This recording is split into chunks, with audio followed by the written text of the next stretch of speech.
नमस्ते दोस्तों, इस वीडियो में हम बात करने वाले हैं साउथ चाइना सी और उससे जुड़े विवाद के बारे में।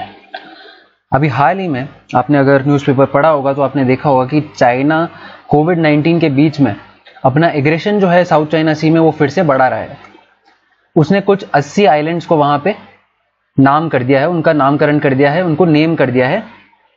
इसका मतलब वो अपनी सोवरेनिटी उन आइलैंड्स पे जता रहा है, ठीक है। और ये बहुत बड़ा इशू है और बहुत कॉम्प्लेक्स इशू है कई सारी कंट्रीज के बीच में। तो जब कोविड-19 अभी इतना ज्यादा हाइप पे है और चाइना की वजह से ही वो आया है, उसके बीच में वो इस तरीके की खुराफातें यहाँ पे शुरू कर रहा है। अब समझते हैं सबसे पहले साउथ चाइना सी को। साउथ चाइना सी का आप लोकेशन यहाँ देख सकते हैं।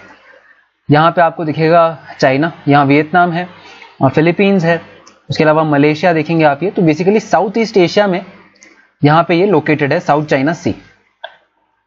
अब इसके अंदर देखिए 3 ऐसे मेजर लैंडफॉर्म्स है जिनको लेकर के डिस्प्यूट है। ये आइलैंड्स है, बेसिकली ग्रुप ऑफ आइलैंड्स है। एक है पैरासेल आइलैंड्स, एक है स्कारबरो शोआल और एक है स्प्रैटली आइलैंड्स, ठीक है। अब अपन समझते हैं चाइना का क्लेम क्या है। ये जो आपको रेड कलर की लाइन दिख रही है, इसको कहा जाता है 9 डैश लाइन। चाइना बोलता है कि इस 9 डैश लाइन के अंदर जितना भी एरिया आएगा वो चाइना का है, और इसके लिए ये एक एंशिएंट क्लेम देता है। ये बोलता है कि 1000 BC में एक डायनेस्टी थी, उसके अलावा 14th सेंचुरी में जो डायनेस्टी थी, ये जितनी भी डायनेस्टीज थी उनका कब्जा, उनका कंट्रोल इन आइलैंड्स पे था, इस पूरे एरिया पे था। तो उस एंशिएंट क्लेम के बेसिस पे वो बोलता है कि ये पूरा एरिया जो है वो चाइना के पास जाता है। तो ये बेसिकली हिस्टोरिकल जस्टिफिकेशन है। उसके अलावा आप जितने भी ये कलर्ड में कंट्रीज देख रहे हैं, इन सबके क्लेम्स इधर, ठीक है, अलग अलग अपने क्लेम्स के इनके बेसिस हैं, वो अपन आगे देखने वाले हैं। तो ये अपन ने समझा चाइना का क्लेम और कहां पे कितने आइलैंड यहां पे लोकेटेड है। थोड़ा सा हिस्ट्री में अगर बता दूं, इसकी मॉडर्न हिस्ट्री की हम बात करें तो वर्ल्ड वॉर 2 था, वहां पे जापान का इस पे कंट्रोल था। इन सब जितने भी आइलैंड्स मैंने आपको बताया, जापान का उन पे कंट्रोल था, पैरासेल और स्प्रैटली खासकर। जापान जो था एक्सिस पावर्स का पार्ट था, एक्सिस पावर्स हार गए वर्ल्ड वॉर। तो जापान को ट्रीटी ऑफ सैन फ्रांसिस्को के तहत ये इसका जो क्लेम था वो सीड करना पड़ा, उसको अपना क्लेम लेना पड़ा और जापान वहां से वेकेट कर गया। तो अब बेसिकली ये जो आइलैंड्स थे ये किसको जाएंगे, किसकी इन पे सोवरेनिटी होगी, ऐसा नहीं बताया गया इस ट्रीटी के अंदर। तो सभी कंट्रीज ने अपने अपने क्लेम्स यहां पे शुरू कर दिए, ठीक है। 1947 में चाइना ने ये जो 9 डैश लाइन का कॉन्सेप्ट था, पहले ये थी 11 डैश लाइन और उसके बाद 1949 में ये हो गई 9 डैश लाइन, ठीक है। ये अलग अलग यहां पे जो है कॉन्सेप्ट दिए गए, बाउंड्रीज दी गई, ठीक है। यहां पे जो थी कम्युनिस्ट पार्टी आ गई थी चाइना में, ठीक है, जो इसके बाद से 9 डैश लाइन को काफी ज्यादा पुश कर रही थी। तो अभी जो ये प्रेजेंट 9 डैश लाइन वाला क्लेम है वो 1949 से चला आ रहा है, ठीक है। 1951 में ये ट्रीटी हुई थी, लेकिन क्योंकि इसमें कुछ मेंशन नहीं था तो चाइना का ये वाला जो क्लेम था 9 डैश लाइन का, ये बरकरार रहा और चाइना ने इसको लेकर के आगे अपना एग्रेशन चालू रखा, ठीक है। और चाइना का जैसे मैंने आपको बताया क्लेम्स थे एंशिएंट डायनेस्टी से अलग अलग। यहां पे डायनेस्टी थी, एक थी हैन डायनेस्टी, ठीक है, एक थी सोंग डायनेस्टी।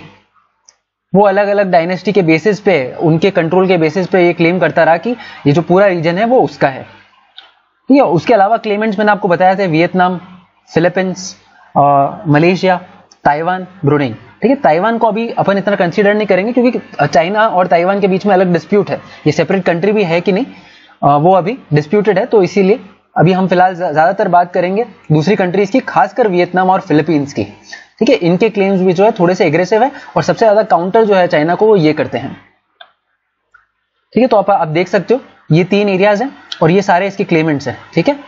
ये जो आप देख सकते हो Vietnam, Malaysia, Brunei, Philippines, Taiwan और ये सारी कंट्रीज।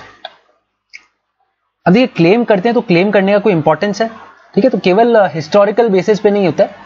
हिस्टोरिकल तो चलो वो क्लेम को आपके स्ट्रॉन्ग करने के लिए आप बेसिस बता सकते हो, इंटरनेशनल लॉ का यूज लेते हो या फिर आप हिस्टोरिकल जस्टिफिकेशन लाते हो, लेकिन यहाँ के आप इकोनॉमिक इंपॉर्टेंस देखोगे तो काफी हाई है। 1/3 of the global maritime trade जो होता है वो साउथ चाइना सी वाला जो रूट है उससे होता है। चाइना का स्पेसिफिकली अगर अपन बात करें तो 80% उसका एनर्जी इंपोर्ट्स, तकरीबन 40% उसका टोटल ट्रेड इस रूट से पास होता है। तो अगर इस रूट पे जो है उसकी पार बरकरार रहती है, अगर वो कैप्चर कर लेता है और उसको पूरे को चाइना का पार्ट बना देता है तो उसको किसी से परमिशन नहीं लेनी पड़ेगी। उसके अलावा जो दूसरी कंट्रीज है वो चाइना पे डिपेंडेंट हो जाएगी, चाइना से उनको परमिशन लेनी पड़ेगी अगर उनको इस रूट के थ्रू ट्रांजिट करना है तो। ठीक है, तो बेसिकली ये अच्छा जो है अपना ग्लोबल डोमिनेंस बनाने का तरीका होता है, आप ट्रेड रूट्स पे अपना वर्चस्व जता लो। ठीक है, उसके अलावा देखिए एनर्जी की जहां तक बात है, यहाँ पे तकरीबन 28 बिलियन बैरल क्रूड ऑयल और 266 ट्रिलियन क्यूबिक फीट का नेचुरल गैस के रिजर्व्स हैं, ऐसा माना जा रहा है, मतलब पोटेंशियल रिजर्व्स यहाँ पे है। ठीक है, तो ये एक तो एनर्जी की बात होगी और उसके अलावा ये जो ट्रेड रूट्स की बात थी उसके बेसिस पे जो है इसका इंपॉर्टेंस जो है वो काफी ज्यादा हाई है। अब देखिए रिस्पेक्टिव क्लेम्स देखें तो चाइना का अपन ने क्लेम देख लिया, उसके बाद अपन देखते हैं यहाँ पे ये वियतनाम का क्लेम है, ये भी काफी बड़ा है, इसके अंदर पैरासेल और स्पार्टली का कुछ पार्ट आता है, स्प्रैटली का कुछ पार्ट आता है। उसके अलावा आप ये देखेंगे ब्रुनाई का यहाँ छोटा सा एक क्लेम है, यहाँ पे आप मलेशिया का देखेंगे, ये क्लेम मलेशिया का है और ये जो ब्लू वाला क्लेम दिख रहा है ये फिलीपींस का है। अपन देखते हैं अब एक एक के क्लेम क्या है, एक एक आइलैंड का अपन थोड़ा सा एनालिसिस करेंगे। सबसे पहले देखते हैं पैरासेल आइलैंड को। पैरासेल आइलैंड तकरीबन 30 आइलैंड का ये ग्रुप है, आप देख सकते हैं चाइना और वियतनाम से तकरीबन ये इक्वी डिस्टेंट है।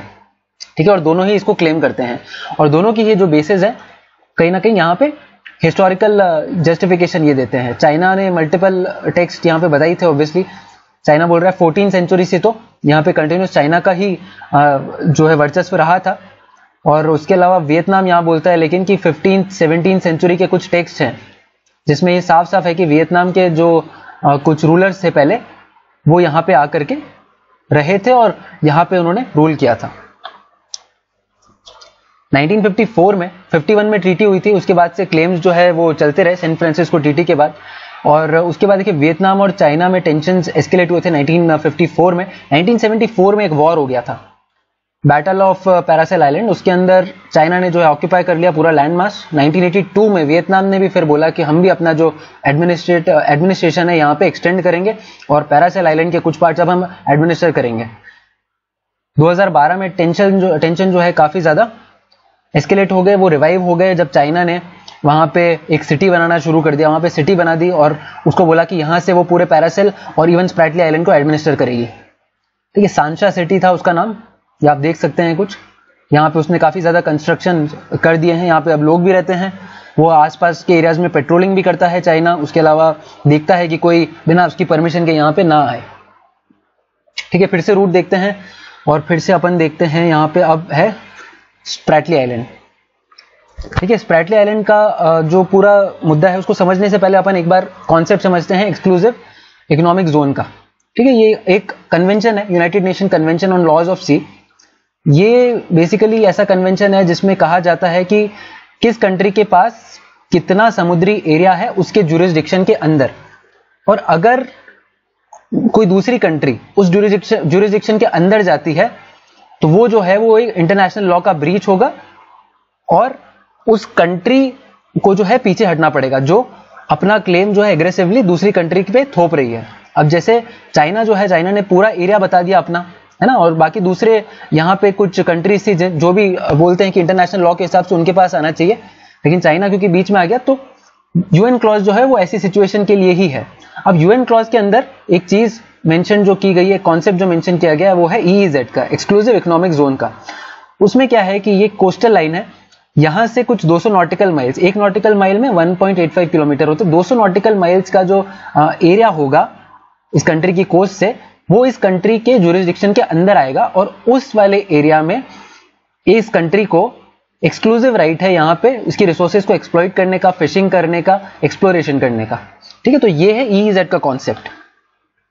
अब देखते हैं अपन स्प्रैटली आइलैंड। ठीक है, स्प्रैटली आइलैंड में बहुत सारे क्लेम्स हैं, मल्टीपल क्लेम्स यहाँ पे। वियतनाम का आप देखिए तकरीबन इसने 20-25 यहाँ पे आइलैंड्स पे कब्जा कर रखा है। चाइना ने यहाँ पे आप देखेंगे कुछ कर रखा है, तो वियतनाम ने काफी कर रखा है, चाइना है, फिर उसके बाद आप नीचे देखिए यहाँ पे मलेशिया ने कुछ पे अपना हक जता रखा है, फिलीपींस है यहाँ पे, फिलीपींस ने भी अपने क्लेम्स कर रखे हैं, सबके अपने अपने बेसिस हैं। देखिए मलेशिया है और ब्रुनेई है, ये बोलते हैं कि इनका जो क्लेम है वो इंटरनेशनल लॉ के बेसिस पे है। ये साला जितना भी एरिया ये बोल रहे हैं, जितने भी आइलैंड ये क्लेम कर रहे हैं वो EEZ के कॉन्सेप्ट के अंदर आ रहा है, जो मैंने आपको अभी समझाया है ना, उनका एक्सक्लूसिव राइट है उस पर। वियतनाम ने हिस्टोरिकल रीजंस दिए, चाइना ने मोस्टली हिस्टोरिकल रीजंस दिए हैं। ठीक है, फिलीपींस ने भी जो है बोला है कि ये इसके EEZ के अंदर आता है। तो इंटरनेशनल लॉ के तहत जो 200 नॉटिकल माइल्स के अंदर जितने भी आइलैंड्स आ रहे हैं स्प्रेटली आइलैंड्स के, वो किसके पास जाएंगे? फिलीपींस के पास। ठीक है, तो इस तरीके के यहाँ पे मल्टीपल क्लेम्स चल रहे हैं। लेकिन देखिए चाइना यहाँ पे फिर से अपना डोमिनेंस जताता है, अपना एग्रेशन दिखाता है इस तरीके से। देखिए यहाँ पे पेट्रोलिंग है, ये पेट्रोलिंग बोट्स है, आसपास कोई आ नहीं पाए, कोई आ जाए तो उसको वार्न किया जाए और हो सकता है और भी ज्यादा कुछ एग्रेसिव एक्शन लिया जाए। तो जो भी यहाँ पे पेट्रोलिंग चालू रहती है। उसके अलावा यहाँ पे भी एडमिनिस्ट्रेशन के लिए उसने यहाँ पे एयर स्ट्रिप भी बना रखी है, अपने एडमिनिस्ट्रेटिव काइंड ऑफ हेडक्वार्टर्स यहाँ पे बना रखे हैं। आप ये देख सकते हैं यहाँ पे उसकी एक फ्लीट भी यहाँ पे तैनात है। तो इस तरीके का एग्रेशन जो है चाइना का यहाँ पे जारी है। अब देखिए केस जो है इसका पूरा फिलीपींस जो ले गया, उसको ले गया परमानेंट कोर्ट ऑफ आर्बिट्रेशन। मैंने आपको यूएन क्लॉज के बारे में बताया था। यूएन क्लॉज के अंदर ही ऐसा कहा गया है कि अगर कोई डिस्प्यूट अराइज होता है और यूएन क्लॉज का अगर किसी कंट्री को लगता है कि उल्लंघन हो रहा है, तो वो कंट्री जा सकती है परमानेंट कोर्ट ऑफ आर्बिट्रेशन में, जो कि है हेग में। ठीक है, 2016 में कौन चला गया? फिलीपींस चला गया। इस एक्ट के तहत, इस कन्वेंशन के तहत चला गया पीसीए में, चाइना के अगेंस्ट वो गया। रूलिंग जो है वो कुछ इस तरीके से थी कि ये जो चाइना क्लेम कर रहा है ये सब हिस्टोरिकल बातें हैं, इसका कोई लीगल बेसिस नहीं है, कोई लीगल बेसिस नहीं है इसका। और चाइना ने जो है फिलीपींस के सोवरेन राइट्स उसके EEZ के अंदर उनको वायलेट किया है। ठीक है, उसकी जो फिशिंग है उसको अफेक्ट किया, पेट्रोलियम एक्सप्लोरेशन था उसको अफेक्ट किया। तो ऐसे कई बार केसेस निकलते हैं कि जो मैंने आपको बताया था स्कार्बरो शोल है या फिर स्प्रैटली आइलैंड के कुछ जो आइलैंड्स हैं जो आइडियली फिलीपींस के पास होने चाहिए, चाइना उस पर जा करके कई बार अपनी फिशिंग करता है, अपनी एक्सप्लोरेशंस करता है। तो जो यहाँ पे जो कोर्ट था उसने बोला कि फिलीपींस का जो क्लेम है वो ठीक है और चाइना का जो क्लेम है उसका कोई लीगल बेसिस नहीं है। यूएन क्लोज में जो है जितने भी प्रोविजंस है वो चाइना के क्लेम को सही नहीं ठहराते हैं। ठीक है, तो आप ये आप देख लो एक बार। मैंने आपको 2 आइलैंड्स तो समझा दिए, एक बार मैं आपको स्कैर्बरो जो शोल है उसका भी बता देता हूं क्या सिचुएशन है। तो ये देखिए, ये जो है ये आप ये लाइन देख रहे हैं यहाँ पे, ये है EEZ। ठीक है, ये EEZ है। ये किसका EEZ आएगा? ये फिलीपींस का आएगा। आप देख सकते हैं स्प्रैटली के कुछ आइलैंड्स और स्कैर्बरो शोल पूरा का पूरा किसके पास जाना चाहिए? आइडियली फिलीपींस के पास जाना चाहिए। लेकिन ये जो पूरी 9 डैश लाइन दिख रही है ये चाइना बोलता है कि इसके अंदर का जितना भी एरिया है वो उसका है, इसलिए यहाँ पे थोड़ी सी जो है यहाँ पे अब कॉन्फ्लिक्ट है। ठीक है, लेकिन जो ज्यूरिसडिक्शन आया था, जो रूलिंग आई थी पीसीए की, उसने क्या बोला कि ये जो पूरा का पूरा शोल है वो किसको जाता है? फिलीपींस को जाता है। और स्प्रैटली के कुछ आइलैंड्स भी किसको जाते हैं? फिलीपींस को जाते हैं। हालांकि देखो ऑब्वियसली बात है कि चाइना जिद्दी है, चाइना नहीं मानता है किसी की बात और उसका ज्यादा इंटरनेशनल लॉ पे उतना विश्वास लगता नहीं है। तो उसने ऑब्वियसली ये जो ट्राइब्यूनल की जो रूलिंग थी उसको रिजेक्ट कर दिया, उसको टोटली रिजेक्ट कर दिया कि हम नहीं मानेंगे और अभी भी वो अग्रेशन अपना जारी रख रहा है। अभी रिसेंट डेवलपमेंट्स की बात कर लेते हैं अपन। तो वियतनाम जो है अपन ने देखा था कि वियतनाम से जो चाइना का सबसे ज्यादा कॉन्फ्लिक्ट है वो पैरासेल को लेकर के, जो पैरासेल है उस पर केवल वियतनाम और चाइना का जो है यहाँ पे मोस्टली कॉन्फ्लिक्ट है। तो पैरासेल आइलैंड के पास अभी क्या हुआ, वियतनाम की एक बोट थी, चाइना ने उस बोट को सिंक कर दिया। 70 से 80 कुछ फिशरमैन थे जो मारे गए उसमें। तो अभी ये थोड़े टाइम पहले की न्यूज है। उसके अलावा देखिए एक मैप एक बार अपन फिर से देखेंगे, यहाँ पे अपन मलेशिया को सीन में लाते हैं। मलेशिया आप यहाँ पे देखिए, मलेशिया का यहाँ पे एक आइलैंड था, ये नटूना आइलैंड। ठीक है, यहाँ पे ये जो मलेशिया के फिशिंग वाटर्स हैं सारे। लेकिन अभी कुछ समय पहले चाइना ने जो है इंडोनेशिया की जो फिशिंग फ्लीट से उनको चेज किया। अब ये जो है चला गया नटूना के पास में, चाइना जो है नटूना के पास में आ गया और इंडोनेशियन वाटर में वो फिश करने लग गया। अब एक बार फिर से अगर मैप देखो तो यहाँ पे आ रही है आपकी 9 डैश लाइन, नटूला आइलैंड जो है उसके अंदर नहीं आता है, लेकिन अब चाइना जो है इसको भी पुश करके यहाँ तक लाने की कोशिश कर रहा है। तो ये रिसेंट डेवलपमेंट है, मार्च में ये डेवलपमेंट हुआ था। और ये तो मैंने आपको बताया ही कि अभी हाल ही में बीजिंग ने कुछ 80 आइलैंड्स को जो है डिस्प्यूटेड आइलैंड्स जितने भी थे उनको नेम किया। इसका मतलब उसने उस पर हक जताया कि उसको राइट है वो नेम करने का, ऐसा उसने कहा। यूनाइटेड स्टेट्स ने भी जो है थोड़ा स्ट्रिक्ट एक्शन लिया और उसने यहाँ पे जो है कुछ कॉन्फ्लिक्ट एक फ्लीट भेजी, अपने यहाँ पे शिप्स भेजी, कॉन्फ्लिक्ट शिप्स। इसका देखो इसका सिग्निफिकेंस क्या है। यूनाइटेड स्टेट्स जो है डायरेक्टली इसमें इन्वॉल्व तो नहीं है, है ना। यूनाइटेड स्टेट्स क्या बोलता है कि United states is for freedom of navigation. ठीक है, सीधी सीधी ये बात बोलता है कि इंटरनेशनल लॉ यहाँ पे चलना चाहिए और नेविगेशन का फ्रीडम जो है जितनी भी लिटोरल नेशंस है उनको होना चाहिए। उसके अलावा जो भी इस पर डिपेंडेंट है उनको फ्रीडम होना चाहिए कि वो अपना ट्रेड इसके थ्रू कर पाए। ठीक है, कोई कंट्री आ करके अपना वर्चस्व जता करके उस चीज को अफेक्ट ना करे, ये है ऑब्वियसली। उसके अलावा पावर पॉलिटिक्स का गेम तो है ही है, चाइना का ज्यादा एक्सपेंशन हो गया, ज्यादा कंट्रोल आ गया, तो ऑब्वियसली बात है कि यूनाइटेड स्टेट्स का कद भी थोड़ा अफेक्ट होता है, तो ये ऑब्वियसली है। उसके अलावा यूनाइटेड स्टेट्स के अलावा ऑस्ट्रेलिया ने भी भेजी यहाँ पे, और ये जो वियतनाम वाला केस हुआ था यहाँ, इसको तो फिलीपींस, ऑस्ट्रेलिया, यूएस इन सब ने कंडेम किया। इंडिया का स्टैंड क्या रहता है, आप देखते हैं इंडिया का जो स्टैंड है वो भी यही रहता है कि फ्रीडम ऑफ नेविगेशन होना चाहिए। उसके अलावा आप अगर देखो तो वियतनाम के साथ इंडिया के जॉइंट एक्सप्लोरेशन प्रोजेक्ट्स रहते हैं।